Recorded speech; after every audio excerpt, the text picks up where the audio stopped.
Howdy, folks. Welcome to another day and a great adventure it is. Well, thank you all for tuning in. I know you love the stories. So here you are joining me now tonight.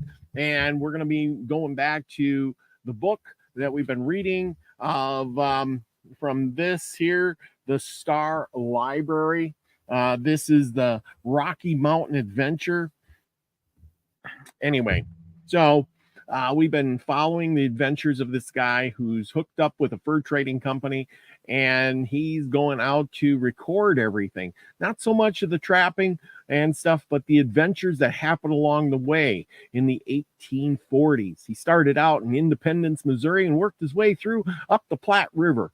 And now they've wintered, and they're continuing their adventures in the middle of winter. This is somewhere in January, I think. So with that, we will continue. And as always, I'm going to share the screen so you don't have to look at my ugly mug. But I hope you are enjoying this book and my stories. Excuse me for my reading. It's never that great, but you have to bear with me. And if you want, just go get your own book if you don't like it. Anyway, we will continue here just in a second here as I find my light, so I got a little more light on the situation. I hope you're all doing good. Thank you for joining me, whichever and whenever time you are joining. It's a privilege to have you here. It's what keeps me going. Thank you. Please like, share, and subscribe. Trying to grow the channel. It's always a good thing to have things like this. It's recorded in history, because I don't think you'll find this book. This book here was printed in like 1899. There's an inscription inside the booklet that says 1888. So, no, maybe it was purchased before then. Maybe so. Let's see. I don't see a thing in here, but anyway, it's old. Well, at least the inscription says 1888. So regardless of how that goes, we are going to pick up where we left off. And this is chapter 12. Let's see if we can make it through a whole chapter. Our intended evacuation of the post was postponed till the week the following. And meanwhile, the few customers that still hung on were careful to improve the passing opportunity of steepling their senses in liquor. Now remember, the Indians drank liquor. They had a little trading post, and they were trading liquor for furs and trinkets and you name it.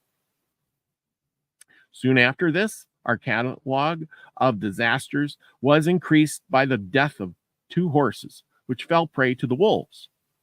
The cause was an aggravated one and provoking in the extreme. Both of them were buffalo horses, and the fleetest and the most valuable in our possession. In fact, they were the only ones of which were ventured to boast. Ventured to boast. We had others of little worth, so poor and feeble they could oppose none resilience to magpies. Basically, they were slow as you know what, and much less to the much less to the wolves.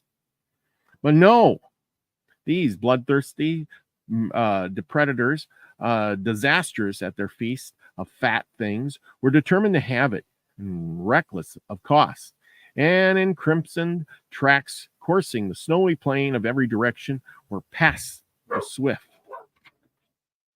Charges of vain effort to escape proved that they won their supper at an enormous expense of leg wear. February 4th.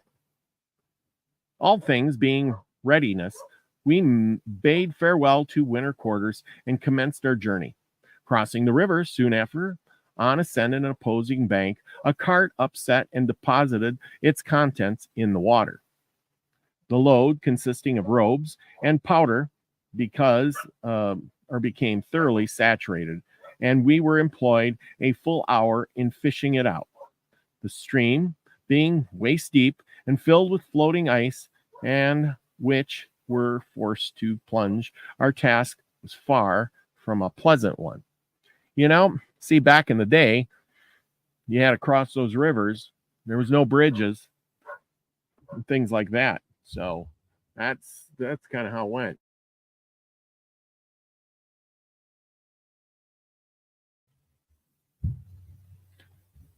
Okay, the freight needed drying, and we were detained 2 days for that purpose. Meanwhile, the drenched powder was subjected to the experiments of our energies. Having spread it out to dry, he was having spread it out to dry. He was carelessly bending over it when a spark from the campfire struck the ready ignitable and springlingly flash and enveloping. Can't say that. My tongue was tied. Sorry. The luckless wit of the sheet of flame told an instant result. Springing to his feet, he exclaimed, "Bless my stars! That's what I call regular blow up." Yeah, I bet you that was a big boom. You really can't spread black powder out to dry in front of the campfire. I mean, it's kind of like putting your lighter down the tube of the gas tank to check to see if there's gas in there. Come on, really? I guess some things never change, people.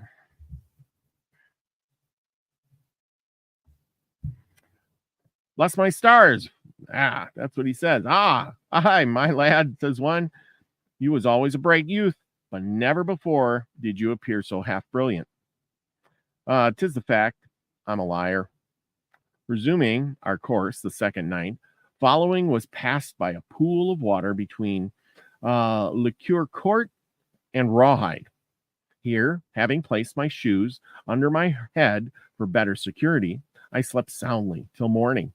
Rising at an early hour, I turned for them, but one was missing, and after searching far and near, it could not be found.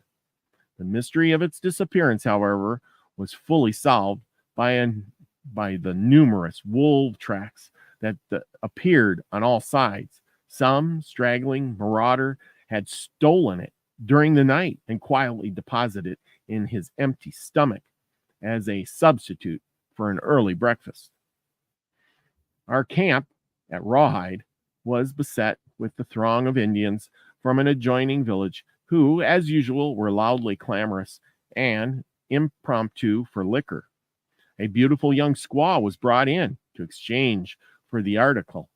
However, their solicitations were of no avail, and their appetites went unappeased. On the 12th of February, we reached the fort and thus ended our disastrous and eventful expedition. Winter in the neighborhood of the Platte had been remarkably mild, and at that no time during the season had the snow remained upon the ground to exceed a day. Vegetation, even thus early, was beginning to put forth and bring a view of beauty and loveliness of spring. Preparations were already on foot for building a boat for transportation of furs to the States by way of the river and the solicitation of the company's agent. I reluctantly consented to taking charge of it during the voyage, thus deferring for the present my design of visiting Oregon. The timber used in its construction was procured from the neighboring pine hills and prepared by the laborious process of hand with the aid of a pit saw. The ribs of another timber were obtained from the ash grove a few miles above the fort, and 3 men were busily engaged in putting all things in readiness for the expected spring rise, an event which seldom occurs before the 15th of May. So I guess they're waiting for the spring to rise so that the boat will float and they can take their furs downriver. How nice. But getting the wood is a laborious journey. The winter's trade having closed, an interval of nearly 3 months, leisure followed, with the result in the hunting expedition that included myself and 6 others. Anxious to explore the mountains, we set our faces westward, but owing to the report closeness of game en route, very little provisions were taken with our necessities. Keeping the river bottom by a rocky ridge for some 10 miles, of course, led through several beautiful groves and broad stretches of rich and duval soil, and presented an encouraging prospect to agriculturists. After a few hours' ride, we came to a point at which the stream sweeps around the ridge's base, causing a vertical wall of lias and sandstone, nearly 150 feet high. Abandoning the river bottom at this place, we ascended to a high prairie on the left, where an interesting plateau greeted us, extending far away to the south and west till it became lost in the neighboring mountains. Continuing on a short distance, we again struck the river at a small opening between two hills and made camp in a grove of willows. Opposing this place, in a large, heavy wooded island of bluish loam upon a subterranean of phosphorus limestone, and below are lofty walls of limestone and fernigerous rock that, in many places, overhang the sweeping waters at their base and form roofage, between which swarms of prairie swallows are wont to raise their annual broods.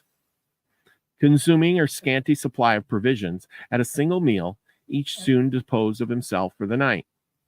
Amid atmosphere invited to response, and enwrapped in a single robe, my troubles were speedily forgotten in a quiet slumber.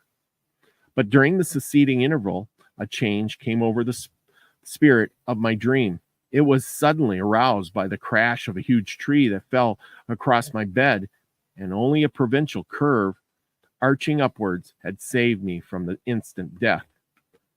"Hurrah for me!" I exclaimed, as my startled companions came clustering around. "It's better to be born lucky than rich." The wind was now blowing a perfect hurricane, and the trees tottered around us, threatening every moment to fall. In an hour or so, however, the gale abated. We again addressed ourselves to sleep.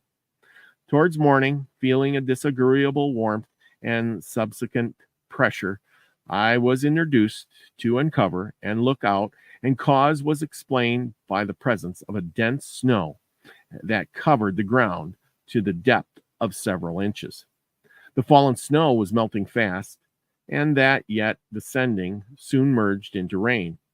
A pretty-looking set of fellows we were in comparatively short time.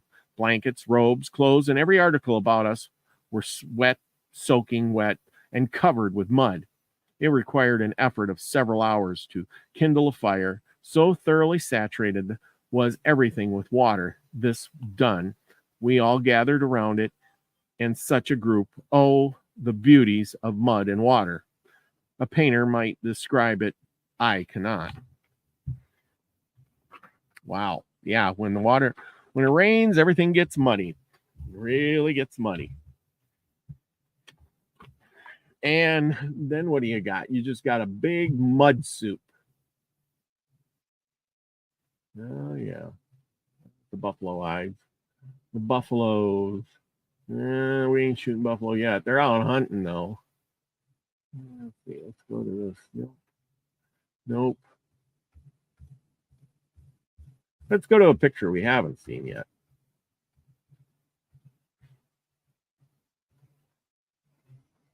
Yeah. More beaver? Nope. There. Yeah. Well, either way, let's get to some good one you can look at. There's a band of fellers. If the reader imagines in a superlative good humor while standing there, breakfastless, shivering and wet, he can conjure up the strange illusion.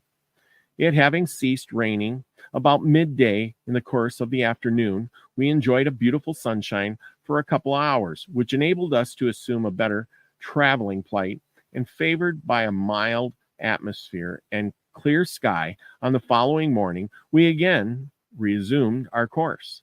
Striking up an Indian trail, we bore leftward from the river, and in a short ride came to a sand creek, shut in by perceptions of embankments of limestone, through which our road led by a narrow defile.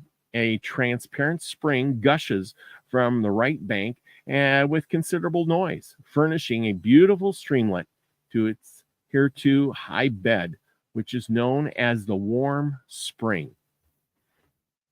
A short distance above the mouth of the creek, the Platte makes its final egress from the Black Hills through a tunnel-like pass, walked in upon either side by precipitous cliffs of red sandstone and siliceous limestone, sometimes overhanging the stream at their base and towering to a height of from 300 to 500 feet. The high tablelands consulting these immense walls are surmounted with shrubs and occasional pines and cedars that unite to present a wild romantic scenery. Continuing on and bearing still further leftward, we pass a beautiful valley graced with several springs and small groves of cottonwood, from cherry and plum bushes, near which rose a colloidal hill abundant in phosphorus limestone of snowy whiteness.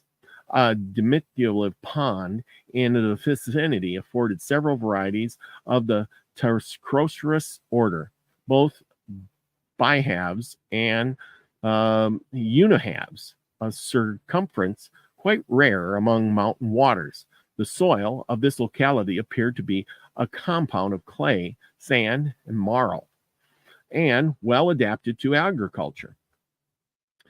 Passing this, our course led over a gently undulating prairie, bounded on either side by pine hills. The soil was generally of a reddish sandy loam, intermixed with clay, and judging from the long dry grass of the preceding year, it was both rich and productive. Towards night, we arrived at a large creek bearing the name of Bitten Cottonwood, so called from the abundance of that species of popular wood in this valley. These trees generally grow very tall and straight, with expansive tops averaging from 25 to 150 feet in height. The creek occupies a wide sandy bed over which the water is dispersed. In several shallow streams, the valley is broad and of jetty vegetable mold, vagrated in intervals and with layers of gravel deposited on antiquous currents, and which is abounded on both sides by abrupt acclives leading to a beautiful plateau and lofty pine hills so abundant in the neighborhood. The remains of 3 or 4 Indian forts were situated adjoining the place selected for our encampment. These were built of logs arranged in circular form, enclosing an area sufficient for the accommodations of 20 to 30 warriors. The walls were generally about 6 feet high, with a single entrance and apertures in various places for the use of their defenders in case of an attack. All Indian forts, meeting my observation in subsequent travels, with 1 or 2 exceptions, were of the same general description. Some, however, are almost entirely roofed in by a arched covering, presenting a conformity appearance. The only exception to this mode of fortification was of a quadrangular form, and in this solitary instance, the materials were of rock. The latter structure I shall take occasion to describe in due course. The valley gave abundant indications of wild fruit as the proper seasons, such as plums, cherries, currants, and goose, and buffalo berries. The signs of game were very plentiful, particularly elk. After camp, 2 or 3 of us sallied out with our rifles in quest of these wary animals, while others were busily employed in digging the roots to appease the gnawing of appetite, which began to make itself most sensibly felt by all of us. About sundown, both parties came in. The hunters quite dispirited, not having seen anything in the shape of an elk or other game. But the root diggers had been more lucky and brought with them a small supply of nutritious ailments, which we divided equally among the company, and through scarcely a half a dozen mouthfuls were appointed to each. They answered to some extent the design objective. These roots consisted of two varieties, the Pomme Blanc and the Camote. The Pomme Blanc, or white apple, is a native of the prairies and mountains. Oval shaped and about 3.5 inches in circumference, it is encased in a thin, fibrous tenement, which, then removed, exposes an interior of white plummy surface or substance, which like a turnip in taste. It generally grows at a depth of 3 or 4 inches in the soil on the side of hills and plateaus where it is found a reddish clay loam abundant in fragmentary rocks and gravel. The stalks attain a height of about 3 inches, and in general description, it is quite like a well-known article common to the states called the sheep sorrel. At the proper season, it bears a handsome white blossom that would suffer no disparagement when placed in a juta position, which many of the choicer specimens of our gardens. So basically, it'd look like a real good flower. The Camote is a root much like the common radish. It is in size and shape, while a brownish skin envelopes a substance of milky whiteness, soft and nutritious, and in agreeable taste. It is found most abundant in the river bottoms and requires a rich, uvolent soil, well mixed with sedimentary deposits and vegetable manner. It generally penetrates to a depth of about 4 inches. Its leaves resemble those of a carrot in shape and color, and seldom grow to exceed 2 inches from the ground, while a stalk equally unpretending bears a bluish blossom, not without some such just claim to beauty. So even so maybe we got a picture of these things. Let's see if I got a picture of. No, I don't know if I got a picture of this.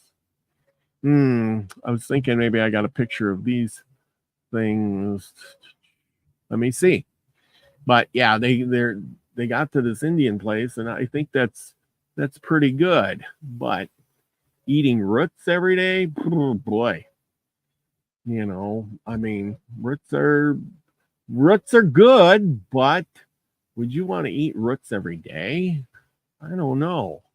Roots are kind of I don't know. I like a little bit of meat with my roots, right? But I suppose if we were ever in a problem, you would be eating roots too. Let's see if I can find a Indian houses. Nope, that ain't the Indian house I'm looking for. Yeah, let's see. Let's give it one more shot. Okay. Well, being Indians, they would have a house that looks like kind of like this. That would be, it'd be like this. This is the kind of house they would have had. Something like that, I would say. Probably, round, one hole in the center they would have, and that would be your house. And yeah. So that's the kind of house we were talking about. Plants, I don't know what to say about the plants, people. It could have been a lot of things. Being out on the prairies and such. Anyway, let's get back to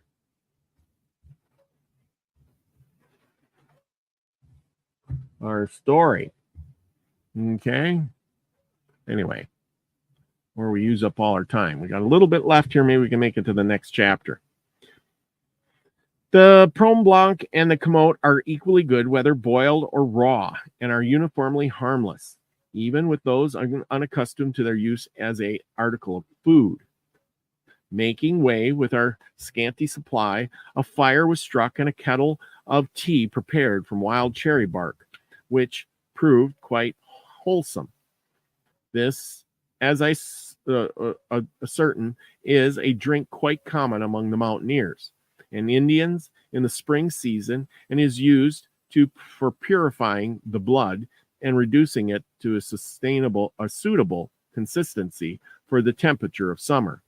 As a successful performer of the task assigned, I most coronarily attested to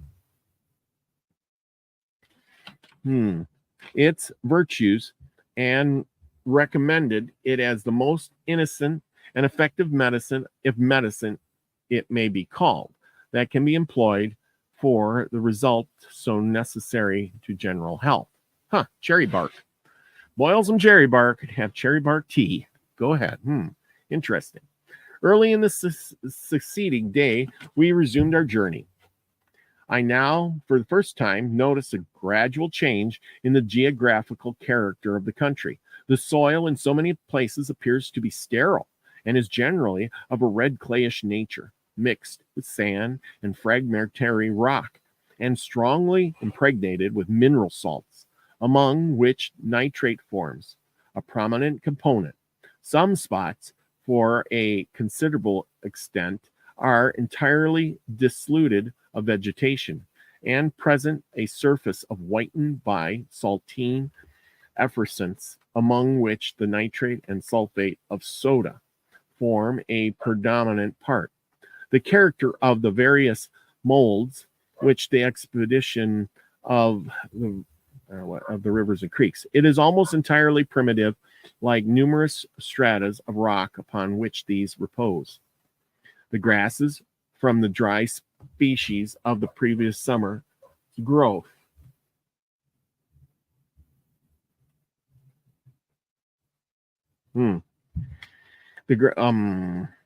appear to be longer and coarser kind and more sparse and isolated.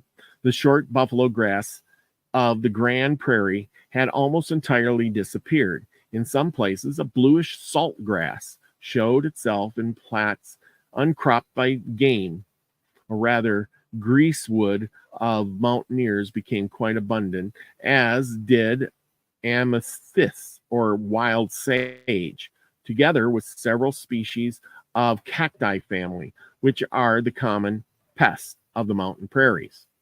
The puffy, purifying effects of the saline exhalations with the odor of the greasewood and the abathine of the prairies, plateau, and the tablelands of the balsam and cedar of the adjacent mountains afforded an atmosphere, even at this unfavorable season, and aromatic as the air of Eden, and as wholesome as the deathless plain of Elysium.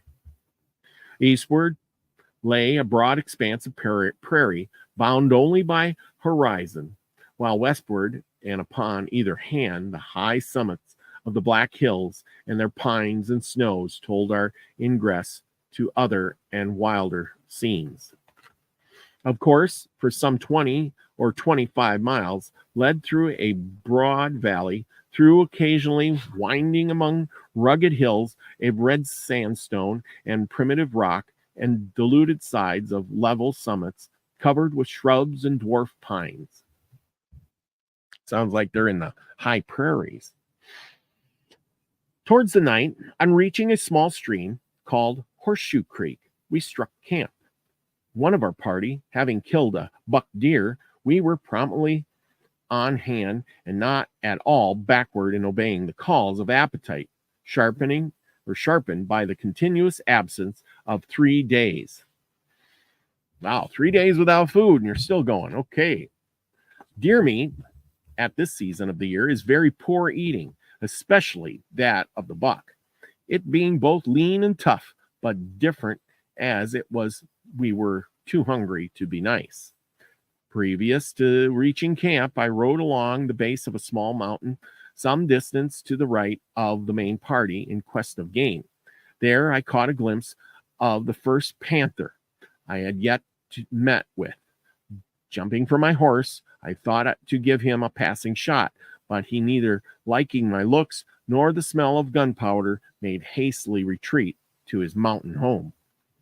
Passing leisurely on my course led through a large village of prairie dogs, which reminds me of having hereto neglected a description of these singular animals. I am at a loss to imagine what it is in the habits or looks of this prairie dog that entitles him to the appellation. In appearance and size, he is more approximates a large species of the family commonly called the fox squirrel than anything I can name. His tail, however, I think I got a picture of a prairie dog somewhere here, if I can find it. And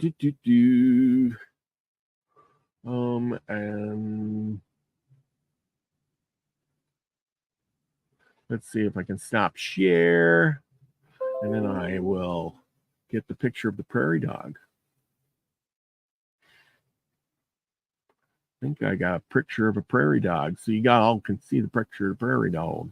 Why not, right? Who doesn't like prairie dogs? That ain't there. Nope. And let's see. Nope. Nope. I used to have 1,000 prairie dog pictures. Nope, that ain't it either. Okay.